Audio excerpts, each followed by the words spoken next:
Ang patong-patong na mga isyong kinakaharap ng bansa ay nadidismaya na ang ilan sa ating mga kababayan.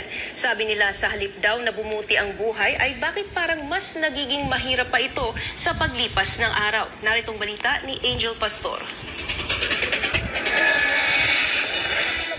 Hindi na naitago pa ng ilang Pilipino ang kanilang pagkadismaya sa kasalukuyang administrasyon ni Pangulong Bongbong Marcos kung ay kasunod ng patuloy na pagtaas ng presyo ng mga pangunahing bilihin at serbisyo. Idagdag pa raw ang pasanin sa walang humpay na taas presyo ng diesel at gasolina.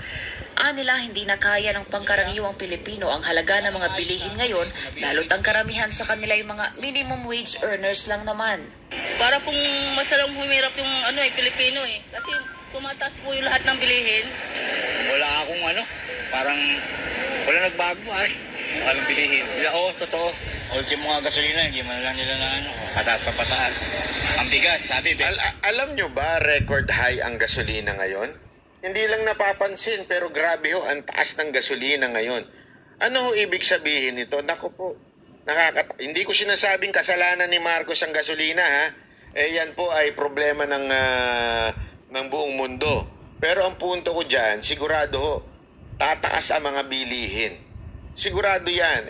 Alam naman po natin. Kaya ipon-ipon na kayo ng pera ninyo. Hindi na maayos ng gobyerno ang mga bilihin ngayon. Kaya siguradong tataas yan. Tapos mag-i-import na naman. Nadinig ko na yan. Sobra na yan. Nadinig ko na yan. Hindi, ngayon. Ano na ngayon? 20 na lang ang sukuli mo, 100. Diba? Yun nga po yung sabi niya, bababa po yung mga bilihin po. Sa ngayon parang tumataas lalo Bahay sa akin, mas ligtas nung panahon ni Duterte dahil sa drugs. Correct. Ngayon wala pang action kung anong mangyayari sa buhay natin ngayon dahil patuloy ang pagtaas ng bigas, langis, gasolina. Kaya ang naiipit kami mahihirap. Masasabi ko lang sana tulungan niya ang lahat ng mahihirap katulad ng sinabi niyang pagbaba ng bigas, pagbaba ng lahat ng mga bilihin. Dapat yun ang may sa katuparan kasi ako po, patay tayo mahirap ay hindi masyado maghirap. Ramdam nga rin. Mahirap yan. Mahirap yung sinasabi mo, sir. That's too much to ask. Nanalo na nga, gusto mong patulungan ka. Pero totoo naman nanalo na nga, gusto mong patulungan ka. Hindi na nila responsibilidad yun. Natulungan ka. Diba? Basta sa kanila importante, nanalo na sila. Diba? Golden age nga Sobrang gold na ng mga bilihin. Daw nila na mas ligtas pa noong panahon ni dating Pangulong Rodrigo Duterte. Nakababahala nga raw kasi ngayon dahil mas dumami na ang adik sa mga lansangan. Noong panahon raw, hindi nga lang sa lansangan dumami.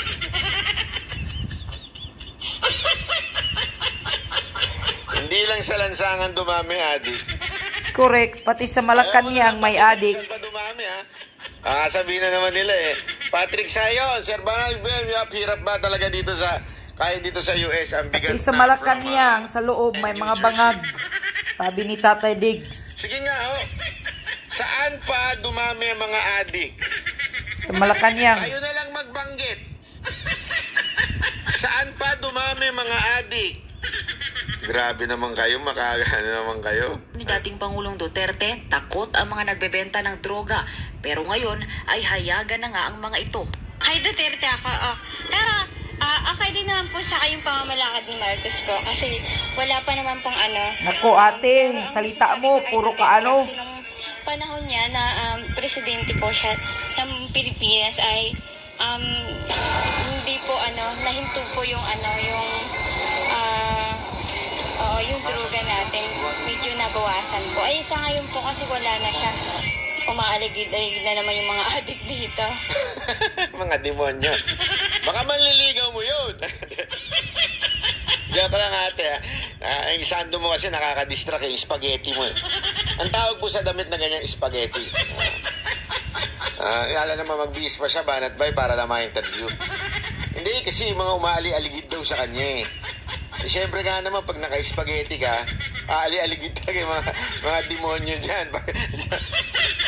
Joke lang ate, binilambing lang kita ate, Medyo magdamit ka ng konti, baka mabawasan ng mga umiikot-ikot dyan. Biro lang po. Medyo opo, tsaka madami nga nangyayari na may mga nagagahasa, di ba? Kaya kay Duterte ako. Medyo wala Bilib ako kay ate, ang bilis ng change of mind. Noong una, medyo ano ba? Hindi, okay din naman kay Marcos eh. Pero ba't ako kay Duterte ko eh. I like that, ha? Ang kamay na bakaw kumpara sa Duterte administration na talagang very strict sila about sa drugs. Ang daming mas gusto si PRRD talaga. Mas ligtas kay Duterte kasi yung mga adik, wala. Kung Patay na yung mga adik. Grabe. Pansay, bubuto ko ulit. Ilocana ako. Yeah. Hindi ko iiwan si Marcos pero anong nangyari ngayon? Ewan ko din. Lola, hindi ko po alam. Hindi ko talaga alam kung ano talaga nangyari. Ilocano ko pero di ko maalam kung ano nangyari. Ay, sabi nga, wala, ayatin. Pati si Lola hindi naintindihan ang pamamalakad mo, Kuting, BBM, Marcos. Walang nangyari. Dapat ipakita nila sa amin na walang away. Sa kabuuan, kung ikukumpara nga, ay mas pabor pa raw ang taong bayan sa pamamahala ni dating Pangulong Duterte dahil ramdam nila ito at palaging nakikita sa panahon ng sakuna at pangangailangan. Oo nga, Correct. may bagyo nga doon sa Mindanao, asan ba? Ay, grabe. Totoo ba yun? May nagpadala sa akin eh. Hindi ko alam kung totoo pero ayoko na i-discuss dito. Ayoko na ilabas yung video. May sa akin eh. Grabe talaga, hindi ko ma-realize. Merong reunion na naganap sa Malacanang while binabaha ang buong Mindanao. Ayun ang may nagpadala sa akin ng kasi doon tinignan ko naman sa Facebook. Legit naman. Okay? Yung nag-video, yung isa sa mga sumama doon sa ayoko lang gamitin yun kasi baka private video yun eh. Although nasa social media. Pero grabe, sabi ko, iba rin to. Dinaig si Dinaig si Pinoy. Laki sa layaw, laki sa party, laki sa sabog, laki sa bangag. Anong aasahan ng taong bayan sa Marcos na yan? Pangulong Duterte sa panahon na yun. Kasi nakita ko talaga yung gano'n niya kapokos tutukan ang bansa. Kasi ngayon parang hindi ko nakikitang visible lalo na si President. Ganun talaga buhay. Nanalo na eh. Gusto nyo pa magpakita sa inyo. Grabe naman kayo. Demanding nyo naman. That's too much, ha? Sabi nga ni Joey, that's too much. Ni-single out nyo. O, sa mga hindi nakapanood, panoorin nyo yun, ha? Para malaman ninyo kung pa... Huwag kasi kayong pag ganito gawin ninyo, mag-subscribe na kayo dito, tapos i-share nyo na rin para maganda usapan. Mag-subscribe kayo dito, mag-like kayo, tapos i-click nyo yung notification bell. Kasi marami tayong pag-uusapang makatotohanan at hindi chismis. Dito lang yan sa channel na to. Kaya subscribe na kayo. Katulad nga ngayon, di ba? Gusto nyo, dami nagsasabi dyan. People power 3 and sa people power. People power ayaw nyo nga i-share yung video na to. People power. I-share nyo muna bago tayo mag-people power. Pwede mag-people power, 5,000 lang tayo. Ang people power, 1 milyon. Kailangan doon. Hindi, di ba? Yung totoo.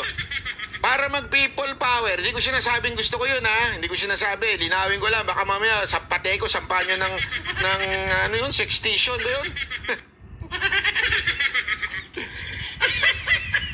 Seduction? Ano yun? Huwag nyo ko sasampahan ng seduction. I know, I'm seductive. Sedition. Alam ko yun. Baka mamaya sitay na naman akong tatay ko sabi, anak, hindi seduction. Alam ko yun, daddy. Di ba? Bago tayo masampa ng seduction, share nyo naman muna. Di ba? Share nyo lang. Pasok. Marami nagbago. Kahit ako, isa na nagbago. Yun ang gusto ko. Alam mo, yun ang pinakamalupit kahit si Kuya pala nagbago. Adik ka pala dati. Nagbago nung kay Pangulong Duterte. Kahit ako, nagbago ako nun eh. Yun ang the best dun eh.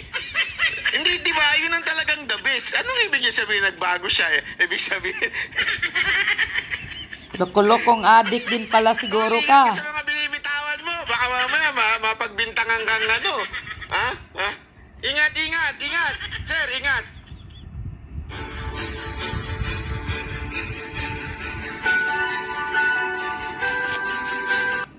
Ano?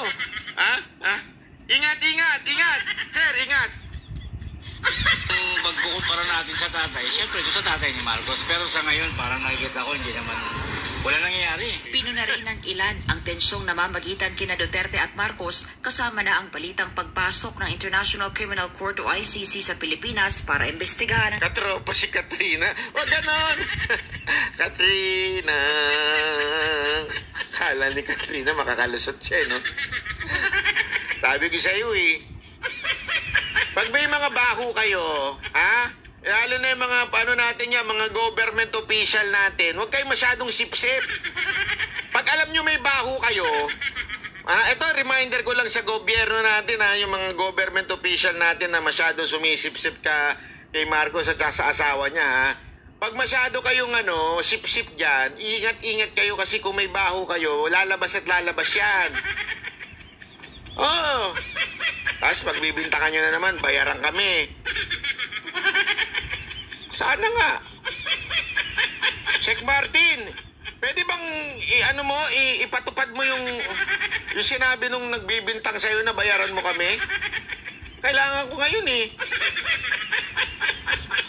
Oh, sige na, Sek Martin. Ako nananawagan sa'yo. Dating Pangulo, sinundan pa ito ng sagutan ng dalawa ng isa publiko ni Duterte na si Marcos ay kasali sa narco list ng PDEA noong siya ay mayor pa ng Davao City. Pero bumuelta ang Pangulo at sinisi ang paggamit ni dating Pangulong Duterte ng fentanyl noon. Sa kabila nito, kapalang bangag ka na tingnan, Marcos. Ay humupa na ang tensyon sa pagitan ng mga Duterte at Marcos. Mas maigi raw kung magkakaisa na lang sila para sa layuning mapaunlad pa ang Pilipinas. Sana po magbati na po sila. Sana po wag na po sila mag-away dahil iisa lang po yung layunin natin. Dapat hindi sila mag-away. Hindi po isa layunin natin. Magkaiba, iba layunin nila. Kasi parehas silang Pilipino, di ba? Yan. Ngayon, Koting, BBM, wala ka talaga. Hindi talaga ramdam ng taong bayan ang pagka-leader mo, pagka-presidente mo. Yan. Panoorin mo, pakinggan mo ang mga boses ng mga taong bayan. Tingnan mo. Ang ginagawa mo lang kasi, Koting, party-party. Laging party sa si PRRD dati, may party ba lagi? Bawal nga niya yung mga party-party sa Malacanang. Kayo, halos buwan-buwan, linggo-linggo yata, may party. Bakit? Bahay nyo ba ang Malacanang? Ginagawa nyong partihan? Kahit yung nag-birthday si Mel Robles, milyonaryong PCSO na manager, andyan sa Malacanang, nag-birthday. Walang hiya kayo Sumusubra kayo. Mga abusado kayo sa kapangyarihan Buisit talaga itong administrasyon na to, gobyernong to. Lantaran, lip and right ang mga korupsyon. Walang nagagawa sa bayan. Walang nagagawa sa mga taong bayan. Niluluko pa ang mga mahihirap. Sobrang pang-abuso. Grabe.